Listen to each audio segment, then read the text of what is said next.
La caravana atraviesa un sendero lleno de curvas en la sierra de Oaxaca, donde la neblina matutina se aferra a los troncos retorcidos de viejas ceibas. El rocío deja gotas pesadas que resbalan por las hojas y un silencio grave aplasta cualquier sonido distante de aves o insectos. La bruma crea siluetas difusas, como si algo al acecho se ocultara tras cada árbol. Al llegar al pueblo de San Miguel del Susurro, el equipo percibe una tensión sutil. Calles empedradas cubiertas de limo y ceniza. Fachadas de adobe cuarteado con puertas de madera entornada que crujen sin viento. Olor a maíz tostado mezclado con el humo de fogatas lejanas. Perros que ladran sin motivo aparente, luego callan al instante. Cada integrante carga además su propio equipaje emocional. Miguel Pérez, antropólogo, desea publicar un hallazgo extraordinario para recuperar el prestigio que perdió tras un escándalo académico. Julieta Ruiz, camarógrafa, sueña con capturar una historia que la consagre, pero teme defraudar a su familia. Aarón Zavala, sonidista, busca el sonido auténtico de la naturaleza mexicana, aunque su pulso vacila cada vez que escucha ruidos nocturnos que le recuerdan a su infancia. Renata Campos, productora, presionada por inversores,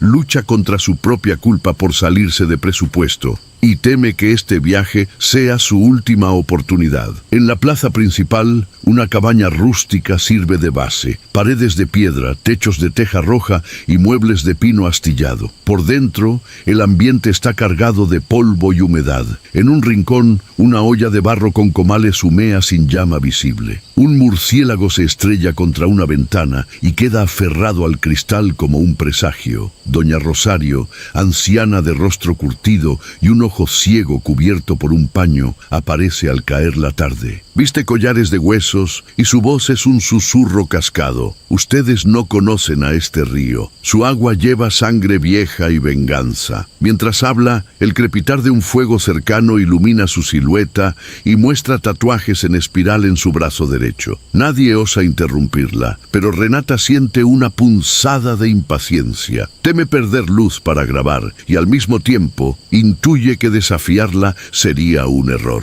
Julieta ajusta la cámara para captar cada arruga de la anciana y Aarón sostiene la grabadora cerca, temblando. La advertencia queda suspendida en el aire. El río, pintado de un rojo terroso al atardecer, parece palpitar como una herida viva. El equipo comprende que ha cruzado un umbral invisible, donde cada mirada hacia las aguas puede desencadenar lo inimaginable. El alba apenas asomaba cuando el equipo llegó a la orilla del río, donde el lodo carmesí crujía bajo sus botas. El aire olía a humedad y a hojas podridas, y un silencio denso oprimía el ánimo de todos, especialmente de Aarón, cuyo pulso desbocado recordaba una pesadilla infantil. Julieta ajustaba la cámara con manos temblorosas. Soñaba con la toma perfecta, pero en su pecho se agitaba la culpa por haber dejado a su hermano enfermo en casa. Miguel revisaba mapas y anotaciones, convencido de que aquello era un fraude folclórico, pero en el fondo ansiaba un hallazgo que restaurara su honor académico. Renata, consciente de cada peso invertido en el proyecto, apretaba la mandíbula. Cualquier retraso amenazaba con derrumbar su carrera. Mientras colocaban micrófonos de ambiente, un murmullo se elevó entre las cañas. Al principio fue apenas un susurro, luego palabras incomprensibles. «Váyanse, no miren». Sabían que no eran voces humanas. Aarón rebobinó la grabadora y escuchó con horror un gemido infantil que llamaba por su nombre. Su rostro se tornó gris, como si el pasado de abandono lo alcanzara de golpe. Renata, irritada, exigió avanzar con las tomas y arrojó un destello de frustración a Miguel. Él, escéptico, ordenó inspeccionar la orilla en busca de un altavoz oculto o un truco de luz. Allí,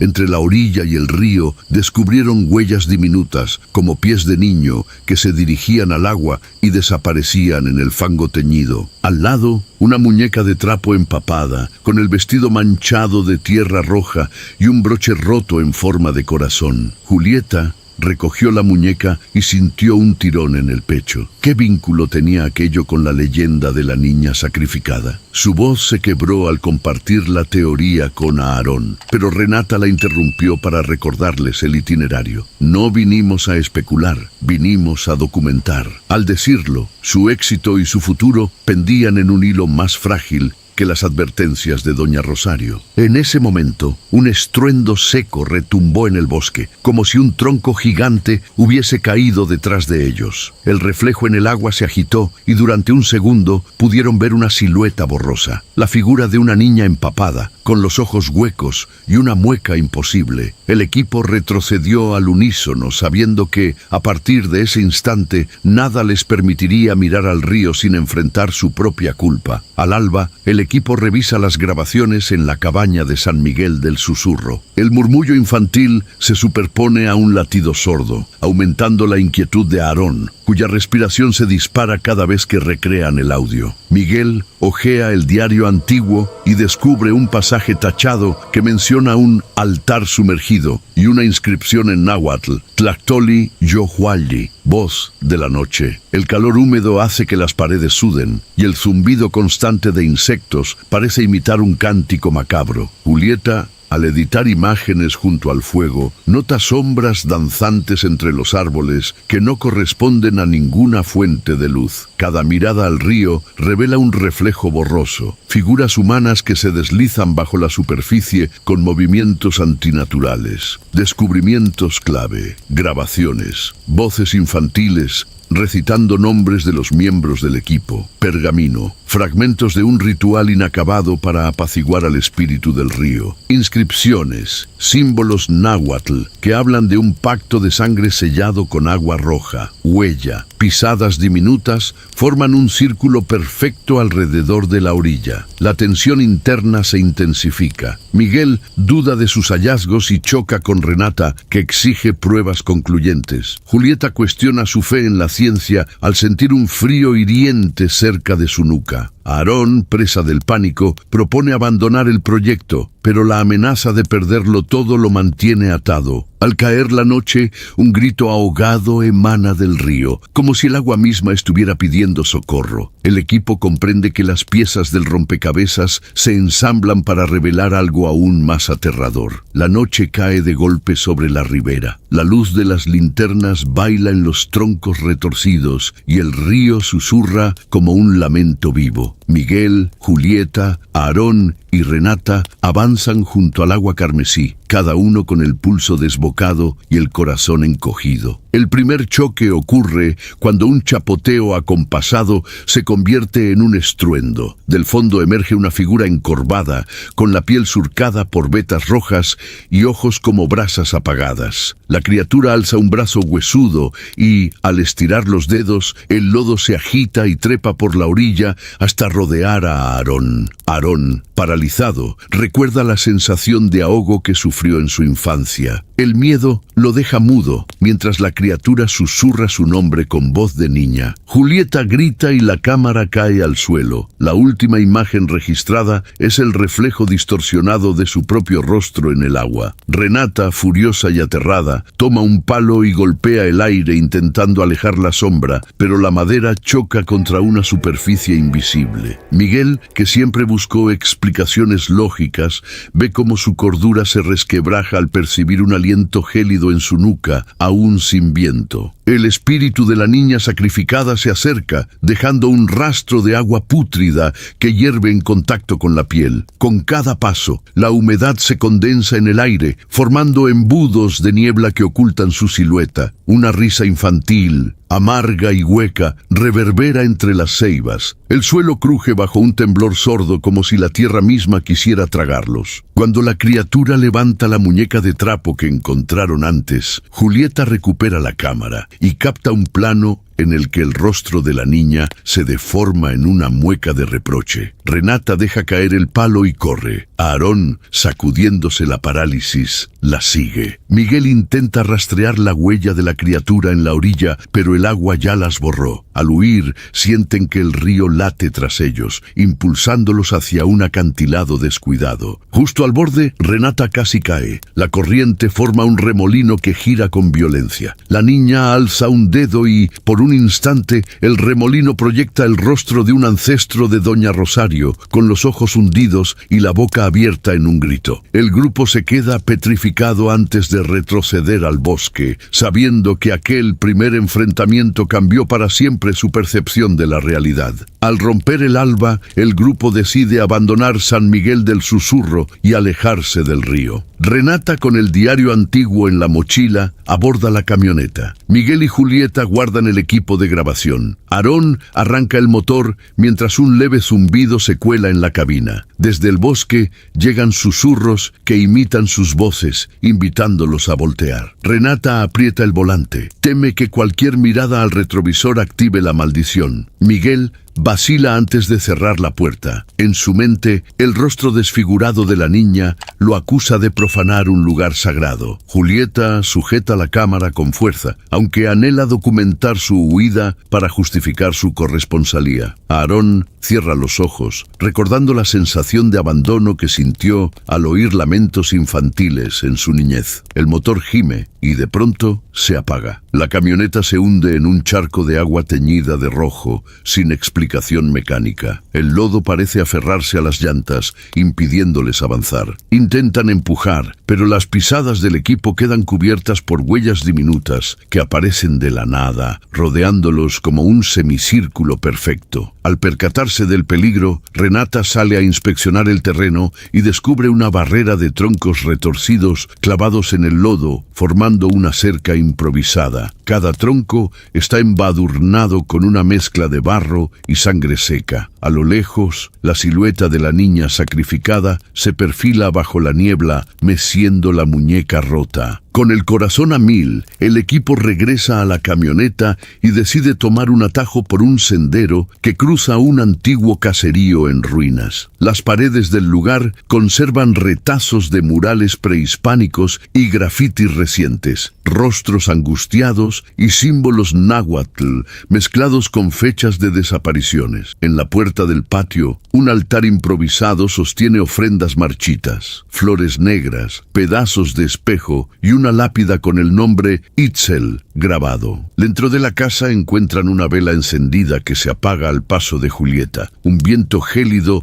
arrastra un eco de sollozos por el corredor. Miguel tropieza con una jaula de metal vacía y un llanto agudo resuena tras él. Cuando se gira, ve a Aarón cubierto de barro rojo, murmurando una letanía en náhuatl que sacó del diario. Renata, presa de la urgencia, lo zarandea para que deje de recitar. Cada palabra parece invocar algo más poderoso. El conflicto interno estalla cuando Miguel acusa a Aarón de haber empezado un ritual peligroso. Renata intenta mediar, pero Julieta casi lo aparta para correr al patio. En ese instante, el suelo vibra y una luz de piedras y escombros se precipita hacia la entrada. La casa cruje, obligándolos a refugiarse en la habitación principal, donde descubren un retrato antiguo. La niña Itzel, posando junto a Doña Rosario de joven, con ojos vivos y sonrisa inocente. Al fondo, el río rojo. El terror los une de nuevo. No solo están atrapados por la maldición, sino que su propia desconfianza podría sellar su destino. Mientras golpean la puerta con desesperación, escuchan el murmullo de la corriente acercándose, como si el río hubiese roto sus márgenes para alcanzarlos. Al refugiarse en la habitación principal del caserío, descubren un hueco en el piso cubierto por tablas carcomidas. Bajo ellas, un estrecho sótano exhala un aliento frío y pesado. La luz de las linternas revela paredes enmohecidas con inscripciones en náhuatl y pictogramas que narran el sacrificio de una niña llamada Itzel. Renata suelta un jadeo al leer el apellido Campos en una carta amarillenta firmada por Eustaquia de los Reyes, su bisabuela. La misiva confiesa cómo, en tiempos de sequía, ofrecieron a Itzel al río para asegurar la cosecha. Renata palidece al recordar las historias silenciadas de su propia familia. Siente que el suelo tiembla bajo sus pies, como si la tierra rechazara su sangre. Miguel halla un recorte de periódico antiguo con su firma, un artículo académico donde minimizó reportes de abusos rituales contra comunidades zapotecas. Su orgullo científico se convierte en culpa al reconocer su complicidad, directa o no, en el encubrimiento de una tradición sangrienta. El rostro se le desencaja y sus manos tiemblan. Julieta, sosteniendo una carta rota, lee fragmentos que describen el llanto de Itzel ahogada, pidiendo perdón a un padre ausente. La camarógrafa siente la culpa de haber perseguido la fama mientras su hermano enfermo esperaba cuidados en casa. Ahora comprende el precio de ignorar el dolor ajeno. Aarón, atormentado por los susurros infantiles, identifica en un ritual náhuatl la palabra Mictlampa, inframundo. Recita en voz baja los versos hallados, buscando expiar su trauma de abandono. Pero en cuanto pronuncia la última línea, un coro de lamentos emerge del agua que se filtra tras las paredes, como si cientos de voces suplicaran un sacrificio. El ambiente se cierra, el sótano cruje y el agua rojiza comienza a filtrarse por las juntas. Cada uno siente el peso de su culpa brotando como sangre fresca. Saben que la maldición exige más que un ritual. Demanda resolver de raíz los secretos familiares que alimentan la venganza de Itzel. La noche cae y el río levanta su caudal con fuerza inhumana, aflorando corrientes de lodo teñido de rojo que brotan como venas vivas. Cada paso, cerca de la orilla, desata un gemido sordo que retumba en los pechos y la humedad se espesa hasta volverse casi tangible. El bosque circundante parece retorcerse, las ceibas crujen y exudan un líquido ambarino que huele a sangre vieja. Nuevas manifestaciones del río. El agua forma remolinos en forma de rostros torturados que susurran secretos de sacrificio. Arroyos laterales rebotan contra las rocas con estruendos como latigazos, azotando la ribera sin razón aparente. Dientes de barro emergen de la orilla crujientes, dispuestos en semicírculos amenazantes. Una neblina rojiza se alza entre los árboles, impregnando el aire de un sabor metálico. Cada personaje enfrenta su miedo más íntimo. Miguel, paralizado por su culpa intelectual, escucha fragmentos de sus conferencias pasadas distorsionados en el murmullo del río. Cree que las voces le recriminan el haber ignorado la injusticia contra Itzel. Julieta, a oscuras, ve reflejos violentos en la pantalla de la cámara, escenas de su hermano enfermo suplicándole ayuda. El suspense le hace dudar de su propia percepción. Aarón, superado por el eco infantil, siente que el río reclama el precio de su abandono. Su pulso se enlentece y las palmas de sus manos resuman sudor helado. Renata, desesperada, descubre que el diario de su bisabuela arde en llamas frías en sus manos, como si el ritual reclamara más sangre familiar. La amenaza alcanza su punto álgido cuando un aullido colectivo sacude la montaña, obligándolos a retroceder en medio de la confusión. El agua invade el claro donde se habían refugiado, anunciando que el río ya no conoce límites ni igualdades. El agua rojiza invade el caserío con furia implacable, filtrándose por grietas en los muros y subiendo por las escaleras de madera carcomida. Cada paso que dan deja un rastro de barro líquido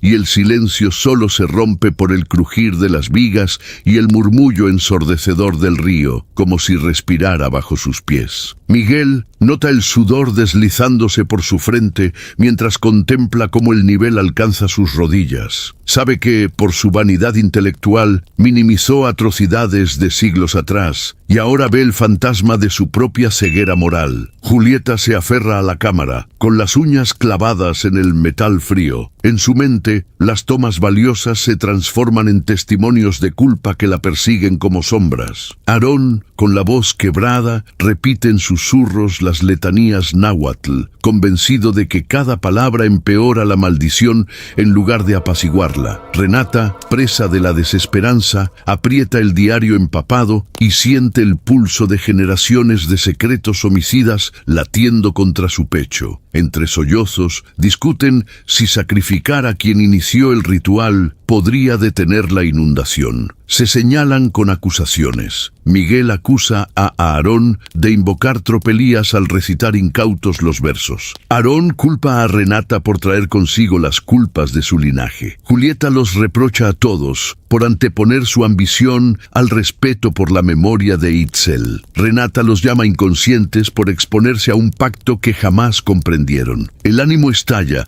cuando un estruendo de madera rota precede la aparición de Itzel, suspendida sobre el fango. Sus ojos huecos brillan con furia antigua. Cada palabra que pronuncia resuena como un látigo. No hay redención sin sangre nueva. El río, ahogando el suelo, parece darle la razón. Cuando la niña extiende la mano helada hacia ellos, el grupo queda paralizado por el terror absoluto. La corriente vence cualquier esperanza de resistencia y sus cuerpos, atrapados, ceden al pánico. En ese instante renacen todos sus miedos, ser arrastrados al abismo carmesí del río, convertir sus propios nombres en himnos de horror que perduren más allá de la muerte. El cielo se desploma en un manto de nubes encendidas, y el río carmesí ruge con furia ancestral mientras sus aguas azotan las rocas como látigos de sangre. Miguel, Julieta, Aarón y Renata salen de la ruina del caserío con el diario chamuscado y la última página arrancada, la clave para romper la maldición. Cada paso resuena en la ribera, donde los remolinos dibujan caras que imploran justicia. Renata toma la delantera y recita en voz alta el fragmento hallado, un juramento de redención que exige entregar la esencia de quien invocó el pacto. Sabe que debe exponer la verdad de su linaje. Confiesa ante la corriente que su bisabuela violó la inocencia de Itzel para salvar su cosecha. Sus palabras hieren el aire y un chorro de agua rojiza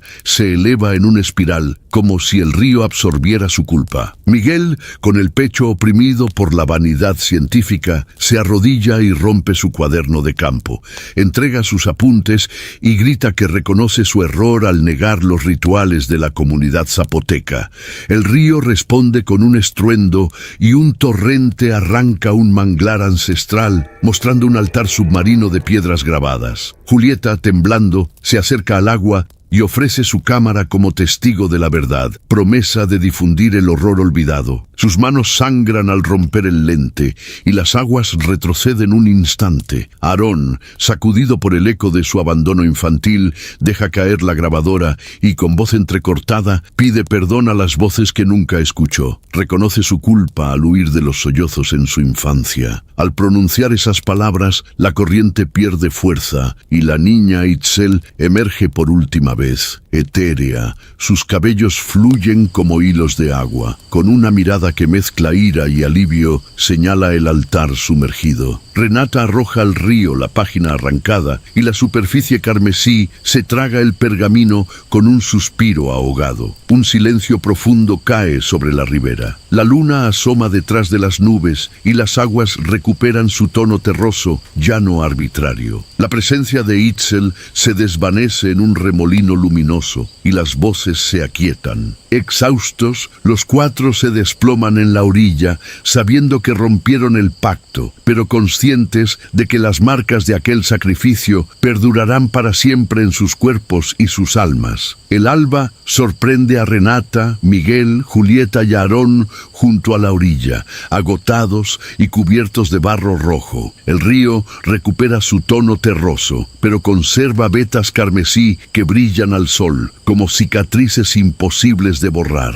El bosque vuelve al silencio, salvo por el canto irregular de aves que observan con inquietud a los sobrevivientes. Renata guarda el diario chamuscado en una mochila rota. Sabe que exponer su linaje implicará romper el silencio de su familia y teme las represalias de quienes negaron el sacrificio de Itzel. Su ambición, antes antes férrea, se ha transformado en una responsabilidad moral, reconstruir la verdad más allá del morbo. Miguel, con las manos temblorosas, abraza la libreta de apuntes despedazada. Reconoce que su escepticismo casi lo condenó. Siente que su carrera ya no se mide en publicaciones, sino en la promesa de enmendar su complicidad con el olvido de los rituales ancestrales. Julieta lleva la cámara maltrecha como testigo silente. Al revisar las grabaciones, descubre en un segundo de metraje un parpadeo. Itzel, apenas visible, sopla un beso aéreo antes de desaparecer.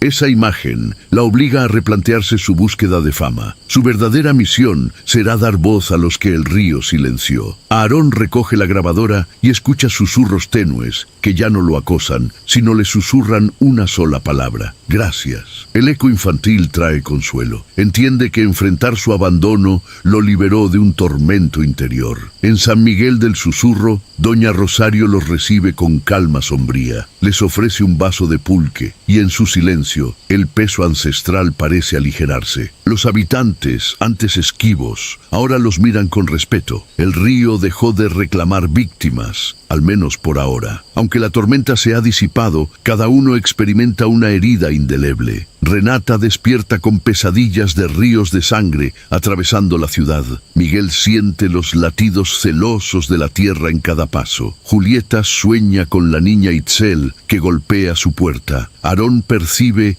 en horas muertas el arrullo de voces infantiles reclamando justicia. El equipo regresa a la civilización, cargando cicatrices externas e internas. Prometen reunirse cada año en el aniversario de la tragedia para honrar a Itzel y vigilar que el río no vuelva a teñirse de rojo. El horror persiste en sus recuerdos y en las aguas del cauce, que susurran historias que nadie se atreve a ignorar.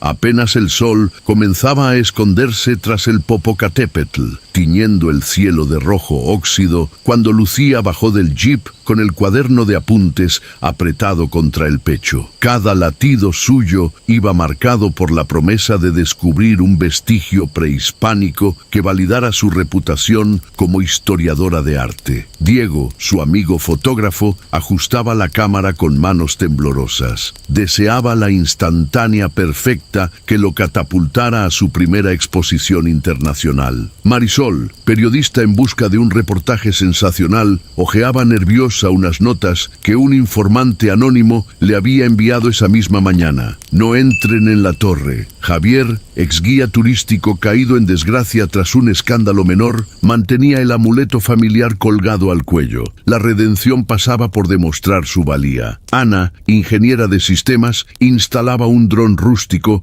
y organizaba sus sensores. En el fondo, temía que su pragmatismo chocara con lo desconocido. El pueblo de San Jacinto yacía en ruinas, casas de adobe con rostros pintados de calavera, puertas que crujían al viento y perros callejeros que aullaban a la lejanía. Un olor a tierra mojada se mezclaba con el aroma a copal quemado. Cada paso hacia la torre parecía resonar en el tiempo, como si alguien o algo removiera los escombros de un pasado sangriento. Al llegar a la base, la estructura de piedra ennegrecida por el musgo los recibió con un silencio ensordecedor. Lucía palpó un grabado borroso en la pared, figuras humanas encadenadas a un pilar, labios inmovilizados en un grito mudo. Diego iluminó la escena con un foco y captó al instante un leve movimiento tras una ventana rota, una sombra que se esfumó antes de que pudieran apuntar. Marisol empujó a Javier,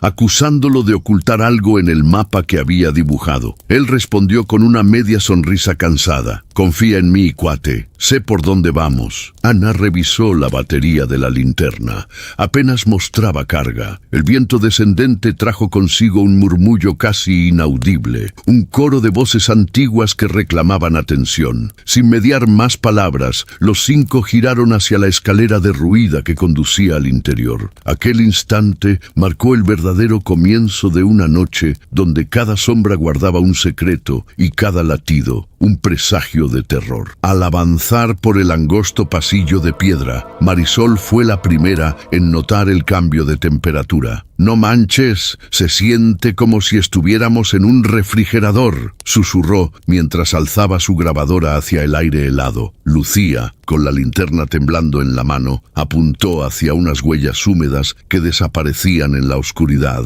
Parecían delinear pasos humanos, pero ninguna de las botas del grupo coincidía con su tamaño. Javier frunció el ceño al reconocer el patrón. «Dicen que los prisioneros eran obligados a subir por ahí», explicó con voz queda, revelando su remordimiento por no haber advertido antes a sus amigos sobre la leyenda local. Diego intentó capturar la escena con su cámara, pero la pantalla se llenó de interferencia. En medio de un clic metalizado, apareció un reflejo distorsionado de su rostro, con los ojos hundidos y la boca abierta en un grito mudo. Con manos sudorosas, trató de reiniciar el equipo mientras Ana desplegaba el dron improvisado. El zumbido del aparato destelló luces verdes en la bóveda y registró una señal electromagnética inexplicable, un pico tan intenso que hizo parpadear todas las linternas. De pronto, un leve murmullo se alzó desde la escalera superior, un coro ahogado en náhuatl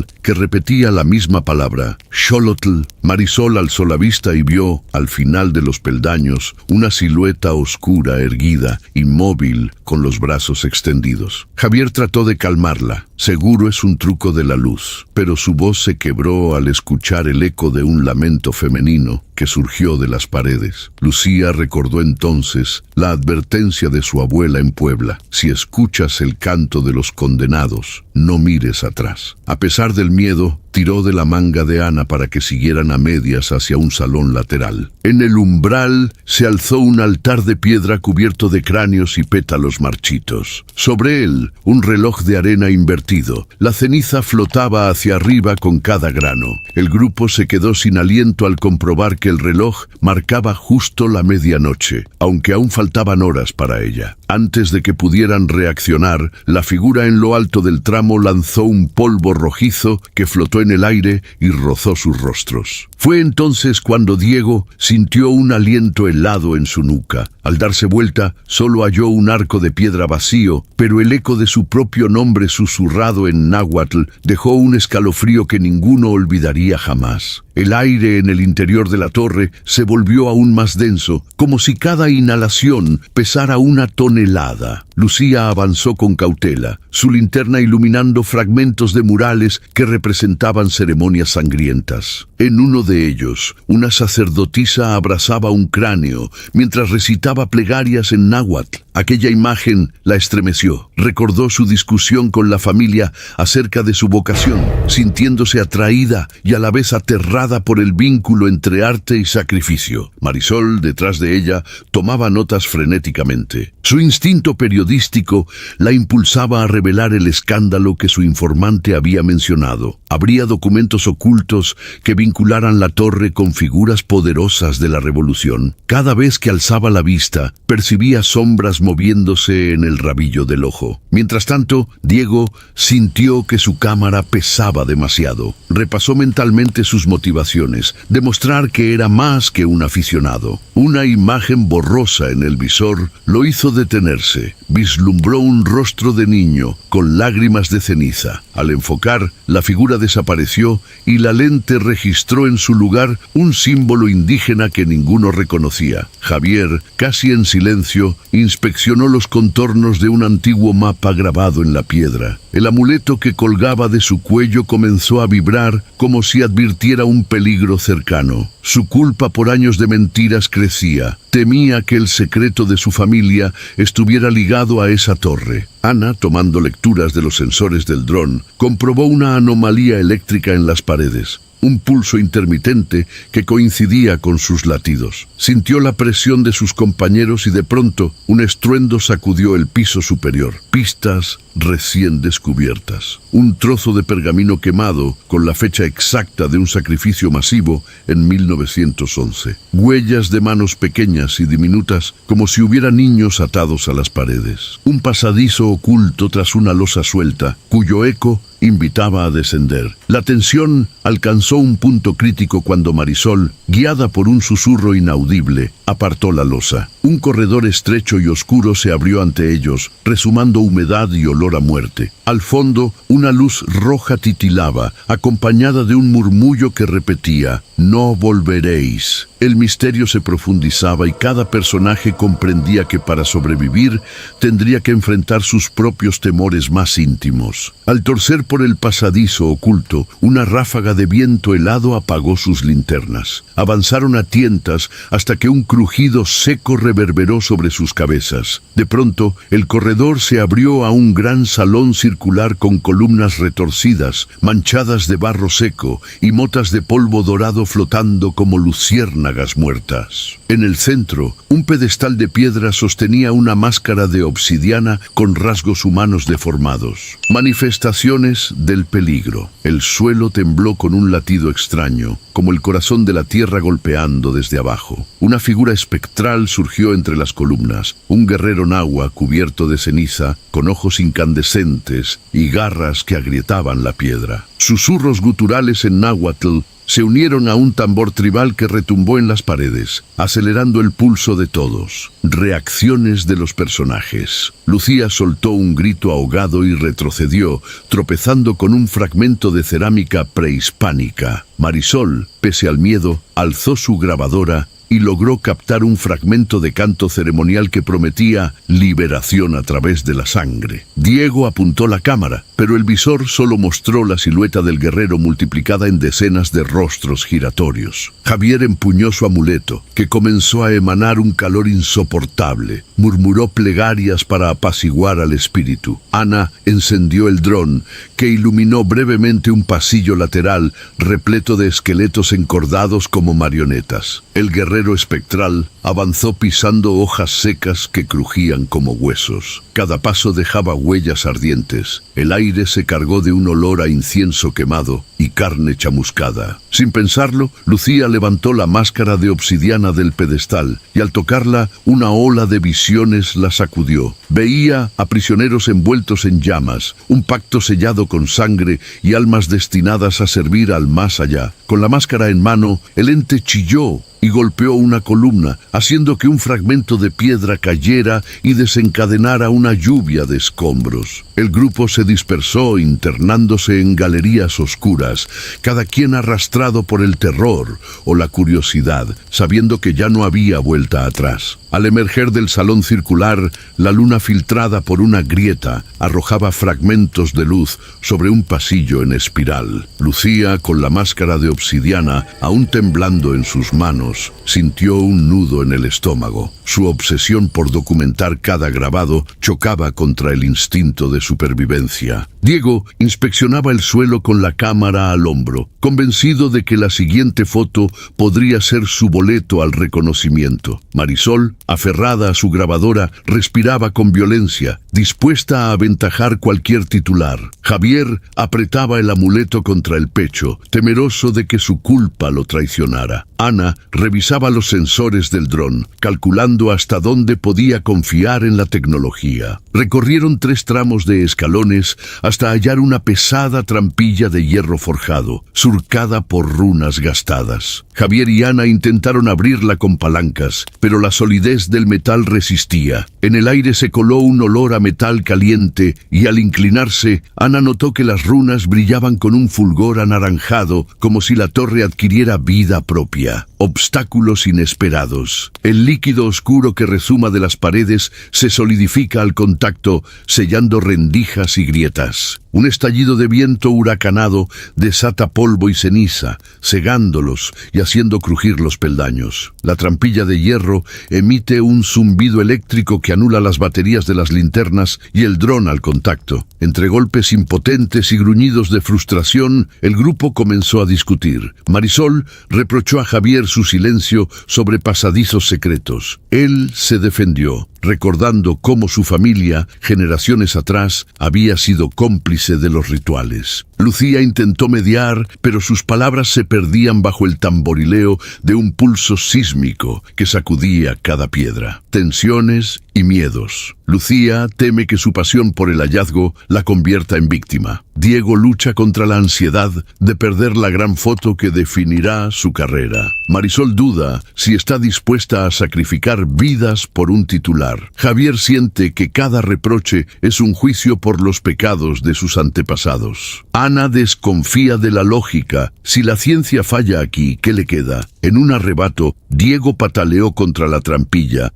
Esta cedió 1 centímetro, suficiente para colar la mano. Al tirar, liberó un chorro de chispas y un chirrido mecánico alarmante. La trampilla cayó con estrépito, revelando un túnel angosto y húmedo. Sin pensarlo, uno a uno se deslizaron, dejando atrás el eco atronador que, sin embargo, parecía perseguirlos. Un murmullo de voces antiguas reclamando alimento. Al internarse en la galería subterránea, la humedad se convirtió en neblina y la luz de sus linternas generó manchas danzantes sobre cráneos incrustados en las paredes. Sabían que avanzaban hacia la libertad o hacia un destino peor. Cada uno apretó con más fuerza su amuleto, su cámara, su grabadora o su dron, conscientes de que ese pasadizo no era solo una vía de escape, sino un umbral donde la torre evaluaría su valor. El pasadizo angosto desembocó en una cámara sepulcral, iluminada solo por la tenue bioluminiscencia de líquenes negros que rezumaban sobre los muros. En el centro, un sarcófago tallado con escenas de guerra y sacrificio descansaba sobre un estrado de piedra. Alrededor, inscripciones en náhuatl y en castellano antiguo detallaban un rito prohibido, la unión de un guerrero nahua con un sacerdote español para gobernar la muerte misma. Marisol fue la primera en acercarse. A sus pies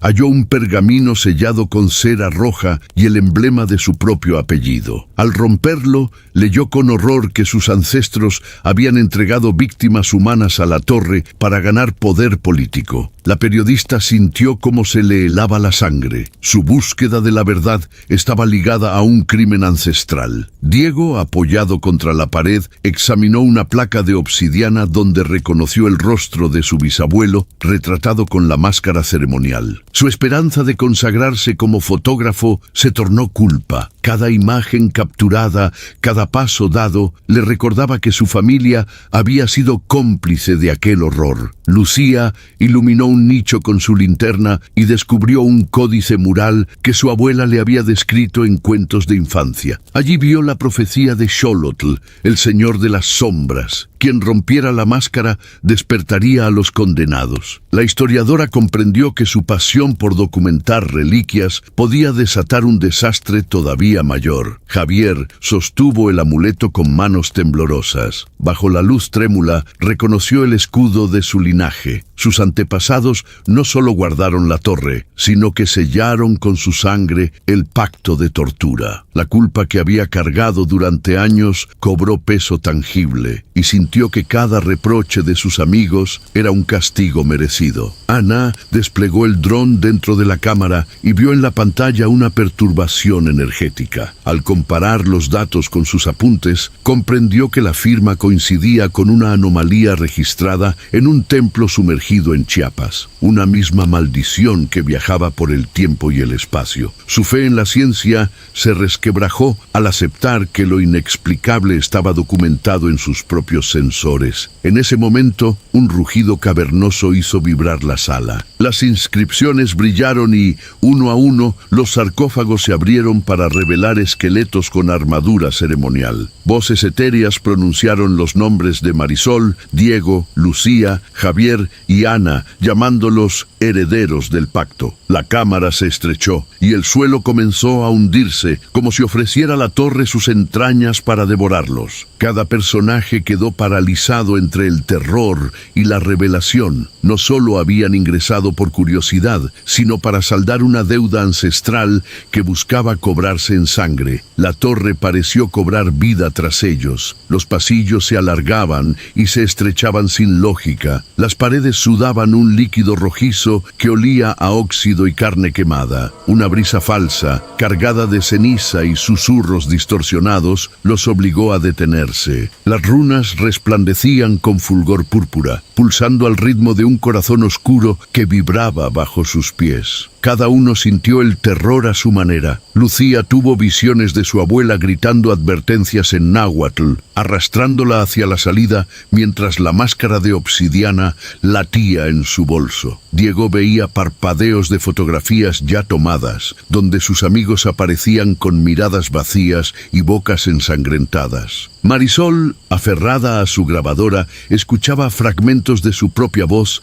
relatando horrores que aún no habían ocurrido. Javier percibía flautas ancestrales entonando un requiem por los vivos, y Ana comprobaba en sus sensores que la firma eléctrica de la torre equivalía a la de un volcán a punto de estallar. Avanzaron hasta un salón inundado por un charco oscuro. El agua goteaba desde un ojo de buey superior, formando ondas que reflejaban rostros ahogados. De pronto, las superficies líquidas cobraron forma y surgieron manos esqueléticas, exigiendo más víctimas. La luz de las linternas tembló y la habitación tembló. La torre se alimentaba de su miedo. En ese caos, Lucía tropezó y dejó caer la máscara. Al chocar contra el suelo, ésta se abrió como un caparazón y liberó un grito atronador que devolvió momentáneamente el control al grupo. Diego recogió la máscara mientras Javier invocaba al amuleto con una plegaria en voz baja, formando un débil escudo de energía que repelía las manos acuosas. Pero Ana señaló alarmada el dron. Las hélices giraban en reversa y proyectaban un haz de luz triangular que marcaba el próximo objetivo de la torre. Cuando creyeron haber contenido el ataque, un crujido fugaz anunció la apertura de una compuerta oculta en el muro opuesto. Detrás, un corredor iluminado por brasas vivas invitaba a descender más profundo. A pesar del cansancio y el horror, sabían que no escaparían por donde entraron. La única esperanza residía en adentrarse en las entrañas de la torre para destruir su núcleo. La galería de brasas vivas se convirtió en un callejón sin salida cuando las paredes empezaron a cerrarse con un crujido ominoso. El aire se volvió irrespirable, cargado de ceniza y gemidos lejanos. Cada paso era un desafío. El suelo se hundía bajo sus pies y un latido profundo retumbaba en sus cráneos. En ese instante comprendieron que la torre no solo los atormentaba con visiones, sino que se alimentaba de su miedo y su culpa. Lucía, al borde del colapso, aferró la máscara de obsidiana contra su pecho. La culpa la devoraba. Cada reliquia documentada era ahora una condena. Diego, con la cámara sin visor y las manos temblorosas, admitió en voz baja que prefería morir sin una foto a ser recordado como un traidor. Marisol, con la grabadora al oído, luchaba por distinguir su respiración acelerada de los gritos que emanaban de los muros, preguntándose si todo aquel sacrificio valdría la pena. Javier, hundido en su amuleto, sintió cómo la voz ancestral le susurraba que debía entregarse. Era el único remedio para sus pecados. Ana, revisando sin resultado los sensores, rompió a llorar al descubrir que la ciencia no tenía respuestas para lo sobrenatural. Presionados por la desesperación, sus miedos internos alcanzaron un nivel insoportable. Lucía dudaba si su legado como historiadora merecía la vida de sus amigos. Diego temía que su ambición dejara huérfanos a quienes dependían de él. Marisol se debatía entre el deber de informar y la responsabilidad de proteger. Javier luchaba contra el peso de una redención familiar que parecía inalcanzable. Ana se sentía traicionada por la lógica que siempre había sido su ancla. Las paredes añadieron voces distorsionadas que proponían un solo camino: sacrificar a uno para liberar al resto. Entre sollozos y reproches, el grupo se dividió. Lucía imploró encontrar otra salida. Javier, exhausto, sugirió un sorteo cruel. Marisol se negó a poner una vida en juego por un pacto ajeno. Diego y Ana intercambiaron miradas de terror, conscientes de que cualquiera podía ser el elegido. Mientras la galería se estrechaba más, Un relámpago rojizo iluminó sus rostros desencajados. Supieron entonces que la torre no los dejaría rendirse. Exigiría el último grito antes del silencio absoluto, y el verdadero terror apenas comenzaba. El corredor de brasas vivas rugía a sus espaldas, mientras los 5 amigos se reunían en un vestíbulo de mármol ennegrecido. En el centro, un altar cubierto de cenizas y sangre seca aguardaba al elegido. La torre temblaba, respondiendo a sus temores más íntimos con un estruendo que hizo vibrar cada hueso de sus cuerpos. Lucía limpió con determinación el sudor de la frente y alzó la máscara de obsidiana. Sabía que su obsesión por el hallazgo había provocado esto, y por primera vez se preguntó si su pasión merecía la vida de los demás. Diego, con la cámara colgando inútil al costado, asintió con la cabeza. Ya no importaba ninguna imagen, solo sobrevivir. Marisol presionó la grabadora contra el pecho, dispuesta a inmortalizar la verdad, aunque eso significara su propio sacrificio. Javier, temblando, se adelantó. Su amuleto ardía con un brillo cobrizo, y su voz se quebró al confesar: «Soy el heredero del pacto. Debo ofrecerme para liberarlos». Ana, con los sensores en mano, halló una frecuencia en el aire. El pulso de la torre coincidía con el latido de su corazón. «Si renuncias a tu vida simbólicamente, podríamos romper el lazo sin derramar tu sangre», propuso con voz firme, recordando un pasaje del Códice Mural. La tensión alcanzó su punto álgido cuando la aparición del guerrero Nahua emergió tras ellos, sus ojos llameantes clavados en Javier. La piedra bajo sus pies se convirtió en un horno y el aire se volvió tan denso que cada respiración costaba un mundo. Frente al altar, Lucía recitó un canto en náhuatl aprendido de su abuela, y Marisol depositó la grabadora junto a un cuenco vacío donde comenzaba a arder un fuego fantasmal. En un acto colectivo, los 5 pusieron la mano sobre la máscara, canalizando sus deseos de expiación. Lucía ofreció renunciar a sus ambiciones para proteger el legado sin mancillarlo. Diego admitió que su verdadera pasión era la amistad, no la fama. Marisol declaró que su deber como periodista era consolar, no escandalizar. Javier habló de su deseo de redención familiar a través del valor. Ana afirmó que la ciencia mejor sirve a la humanidad cuando reconoce sus límites. Un estruendo final sacudió la cámara. El guerrero alzó sus garras y el altar se estremeció. De pronto, la máscara se partió en 2, liberando un chorro de luz carmesí. El espíritu rugió, derrotado, y el fuego se apagó en un suspiro. El silencio los envolvió. Cuando la luz regresó, la torre había cesado su latido mortal. Los muros, agrietados, ya no rezumaban sangre. Javier cayó de rodillas, exhausto, mientras los demás lo sostenían. Afuera, la noche había cedido paso al alba. Sabían que la batalla no terminaba con este momento, pero habían roto el poder que los tenía cautivos. Al amanecer, la torre yacía derruida entre escombros humeantes. Lucía, cubierta de polvo y lágrimas, contemplaba los fragmentos de obsidiana como si fueran astillas de su propia alma. La culpa y el alivio se arremolinaban en su pecho. Cada grabado que había documentado perdía sentido ante las vidas que casi se consumen. Comprendió que el conocimiento debe custodiarse con respeto, no explotarse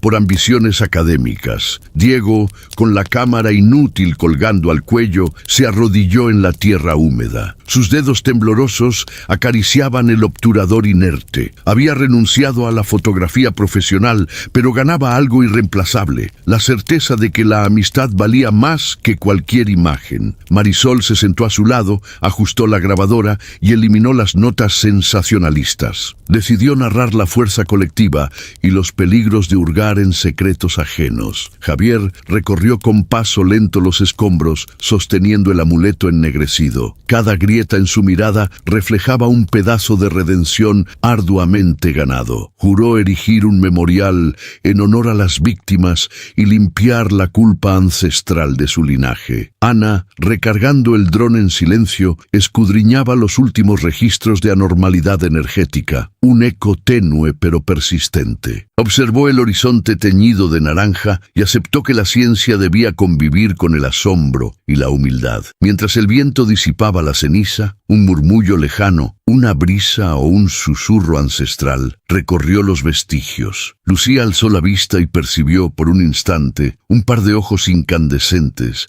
tras la nube de polvo. Supieron entonces que la torre había caído, pero su sombra perduraría en sus mentes y corazones.